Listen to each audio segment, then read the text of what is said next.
anyone not familiar with RGGI? You've heard of this term before, Regional Greenhouse Gas Initiative. For those maybe not as familiar, like the broad level, it is this sense of cool kids club that the previous Governor Wolf wanted to be a part of, at the complete detriment of Not so Pennsylvania. cool kids, though. Yeah, well, according to him, yeah, thanks, Senator.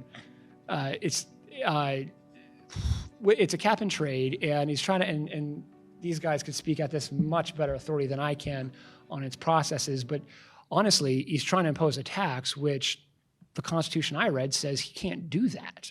It's the job of the legislature that gets to control these things, and that's why we elect these folks to represent us to do those things, so no one can rule like a tyrant and do that. But he's trying to do it anyway. Now we're kind of in this weird limbo. Is it not? Whereas Governor Shapiro going to come out. Now Governor Shapiro had said on the campaign trail that he was against it, but now mum's the word and no one can get him to say a single word one way or the other about it. And he's been asked on several occasions that I know of on, hey, you just need to come out and, oh, yeah, I got you. Nothing. Politics, right? This goes back to your question on why businesses do not trust government, because they say one thing and do another. But when you talk about jobs, you know, this RGGI thing, this is not a left versus right issue. In fact, my organization is part of a coalition called Power PA Jobs. It is a mix of business and union. In fact, one of the biggest folks against the RGGI organization is the AFL-CIO.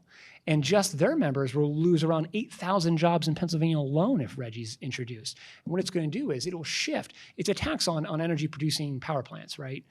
And it will shift them from happening here, and it's going to move very simply to West Virginia and Ohio. That's as far as they have to go. So any concern about any pollutants or emissions sort of thing, which, by the way, to be noted, Pennsylvania has made greater strides in reducing emissions than any of the states currently in the RGGI partnership. No one talks about that.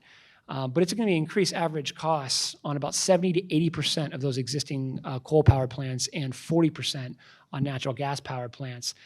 I got a lot of info on all that, but it's also worth noting that there was let's say it's about a loss of 2.87 billion in economic impact. It'll create 539 million loss in employee compensation. And those that make up the energy sector, by the way, it's somewhere, 60,000 direct jobs, 500-some thousand indirect jobs within the oil and gas sector just in PA. Put this into perspective. Listen, I was a Pitt guy, but this is the number someone gave me once. So Beaver Stadium, right, Penn State.